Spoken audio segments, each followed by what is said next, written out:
दलो सर जी होइला नु हम गुड मॉर्निंग करे खातिर उठी बस हमार बोरा के नीचे पेंसिल खड़ी है। पेंसिल के आज एक थाना लगा साला कहां गोइला बाप रे। उठा भैया उठा उठा आज लग दुकान दावत। नमस्कार दोस्तों, मैं विपिन कुमार आप सभी का स्वागत करता हूं और हमने आप लोगों के लिए एक स्पेशल वीडियो बनाया है कुछ, ठीक है? तो देखिए, उम्मीद करता हूं कि आप लोगों को ये वीडियो पसंद आएगा और आप लोग इसे सपोर्ट करेंगे जमकर।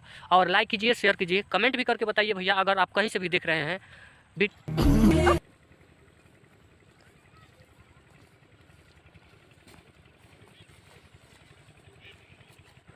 हाँ ये लगा था हमारे विपिन भैया वाला। ए विपिन भैया रुका हो, रुका रुका, ए मार दो रुका। ए विपिन भैया रुका रुका रुका, ए विपिन भैया रुका। Who are you, what is your problem? हम इंग्लिश ना जाने नी। हाँ तो क्या जानी नी? हम भोजपुरी जाने नी। भोजपुरी जानी नी? What is Bhojpuri? भोजपुरी नहीं के जाना अपना हमरो के गैरनी हवाई अड्डा पर छोड़े सिंगापुर यात्रा ला पढ़े तो। अच्छा रबिया। हाँ प्रणाम भैया। हम विपिनवा।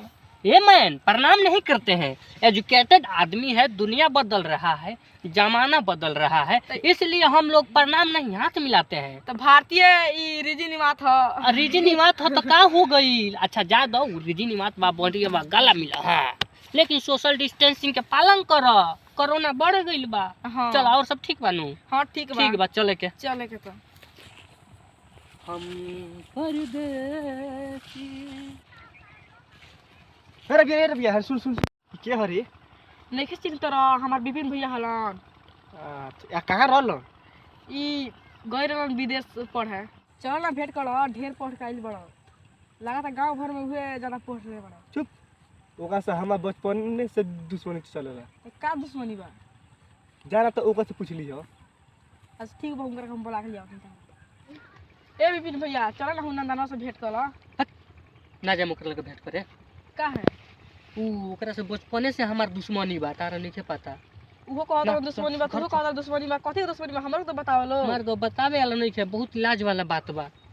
कथी के लाज वाला बात बा? छोड़ जाए दे बुरी, ते लइका बाड़ी रह दे, चल घरे चल। ना बताइए घरे चल, घरे चल। कस्टमर ना बताइबे करो ना तो हम घरे ना जाओ। छोड़ ना बुरी नहीं के बतावे वाला मान ना हमरा के बताइबे करो। अब आक बुरी लाज शर्म के बात बता, लइका बड़ी का कर पे जान कथी लाज शर्म बता, हमरो के बताओ। अच्छा ना मन में तो सुन छोड़। जान तेरे क्या बोल रहे? हां बताओ। अभी लेके सोचे नहीं तो रवाई आ जाला। लोर निकन बहुत चल से कोइया मत, ठीक बा? हां ना हम उ नर्सरी में पढ़त रहनी, चल लो। हम आगे बैठ गनी एक दिन खिसिया के ओकरा जगह पर, और पीछे पट गई हमरा जगह पर। तो ये बड़का भारी कांड कर देहलस। कथी काट कइलस? को तनी रह दे बबुआ इतने पर का हम बताई? बताओ ना। उ दर्द अभी लेके धीरे धीरे होला। हां ई बात ओकर दवाई आज लिखा नहीं जान तर का बुझे। हां बताओ। पेंसिल खड़िया दलो सर जी होइला नु हम गुड मॉर्निंग करे खातिर उठी बस हमार बोरा के नीचे पेंसिल खड़िया। पेंसिल के आज एक थाना लगा साला कहां गोइला बाप रे। उठा भैया उठा उठा। आज लग दुकान दावत। चलो पूरा दौड़ दौड़ी दुश्मनी भुला के चला भेंट करो, दोस्ते न हो चला। के तने भुला दी भाई उ दोस्त साला एकर इलाज आज लेकिन ना भाई सोची कहो तनी कसम से रे भाई, केहू से मत कहिए। हम ना के उसके हम चलो America, Canada, Brazil, Mumbai, Nepal कहाँ के डॉक्टर से देखौनी सरवा आज लेके कर वही से डॉक्टर हमार पेंसिल ना निकललो। चलो भैया मत रोवा, उ बात है छोड़ा अब सब। ई पेंसिल साला गल गई कि पिघल गई कहाँ गई कोनो सा ना। चलो खैर पूछी बा भेंट कर ले, संगतिए नु हो, गांव के हो, कोई की ना भेंट कइलो तो चले के। चलो ओए कुंदन भाई। अरे कुंदन बा का हाल बा? ठीक बा बुरी। ए औकात में रहो। ए तू औकात में रह, ढेर होता। ए तनी होशियार हो के फेरू झगड़ा करे लगल लो। ढेर होता ढेर जान ला, तारे से कमजोर नहीं की। किला का टाई बड़े लगा कहीं। किल्ला हां है अनपढ़ गवार भोसड़ी का जानी रे। पढ़ल लिखल हई। ए बिहार में है सब पिल्ला पहन के घुमा से रे। पीला अरे ए फेन से मत कहियो ना तो हाथ उठ जाई ढीला हो जाइबो। ए बैक मार दे खाली झगड़ा करते रहलो। तू चुप रह और तू चुप रह। ओकरा चुप कराऊ कितना घमंडी बा। ए अब ते मात्र हमर स्वागत करतर सने त। ए पुराना दुश्मनी है का देख ले किला ठोक दे। ए ओकरा भुला गनी पेंसिल रह तो एबरा किल्ला बर्दाश्त ना होई तो ना होई। बान दर्द अभी लेक दर्द नहीं खेगोल अभी लेक दर्द होला है पेंसिल के दर्द अभी लेक सहतनी। तो शाम सवेरे कहगो टैबलेट खानी तब जाके ये आराम रहेला पेंसिल वाला अभी लेक दर्द निकल। तू किल्ला देखाओ तरह उहे किल्ला तहरा में ढीला कर देम समझल कि ना। हां ए हमरा का ढीला करे में तोरा सोचे पड़ी। हां सोचे के का पड़ी सोच लेला बानी। ए बिपिन भैया तू रुक जा हम करे समझाओ तनी। हां समझाम जाके ना तो ए मर्दवा ढेर पढ़ल लिखल बाड़न विदेश से पढ़ लिख आइल बाड़न थोड़ा उनकर इज्जत तो कर। खूब पढ़ले लिखले बाड़न। चल रवि तोरे बात मान के भाई। अच्छा ठीक बात अब से झगड़ा नहीं ना ढुकी। ठीक ए बिपिन भैया मान जा हम ओकरा समझा देनी।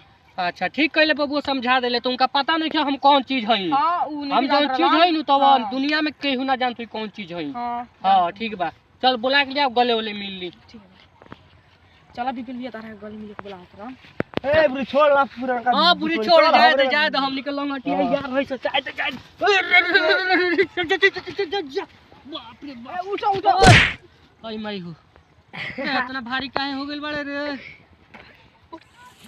अरे उठो काहे गिर गेल आई बाप रे उठो मनते ना सुधरबे सबके सुधर जइते ना सुधरबे। बुरी तूहे तो हमरा बोक ले हम ए खुशी के मारे ना सहाइल भाई। चल जाए दे अब ना बोके साला अगर सिंगापुर रह के मोटाए के बरियार होके के जगह पर कमजोरे हो गइल बानी। माल ना मिलता तो रोज बाथरूम में काम चलत रहल अपना हाथ नगर नाथ होत रहल हो। ठीक बा पाटन चले के चले। नमस्कार दोस्तों मैं विपिन कुमार आप सभी का स्वागत करता हूं और हमने आप लोगों के लिए एक स्पेशल वीडियो बनाया है कुछ। ठीक है तो देखिए उम्मीद करता हूं कि आप लोगों को ये वीडियो पसंद आएगा और आप लोग इसे सपोर्ट करेंगे जमकर। और लाइक कीजिए शेयर कीजिए कमेंट भी करके बताइए भैया अगर आप कहीं से भी देख रहे हैं वीडियो आप थोड़ा से भी देख रहे हैं तो आप कमेंट करके बताइए कि हमको पता चले कि कौन से भैया हमारे वीडियो देखे हैं। और लाइक कीजिए चैनल को सब्सक्राइब कीजिए शेयर भी कीजिए और हम लोगों को सपोर्ट कीजिए। बिना आपके सपोर्ट के तो हम कुछ नहीं हैं। तो हम आपसे यही मतलब कि विनती करेंगे कि आप हमको सपोर्ट हम लोगों को हमारी टीम को सपोर्ट कीजिए। और हम यहाँ पर रवि कुमार है चंदन जी है और नंदन जी है और सब लोग हैं। लाइक करना है भाई लाइक करना है एकदम लाइक करो। चैनल को सब्सक्राइब भी करना है बेल आइकन को दबाना है। चलिए मिलते हैं अगले वीडियो में। हाँ मिलते हैं बाय बाय जी ओके।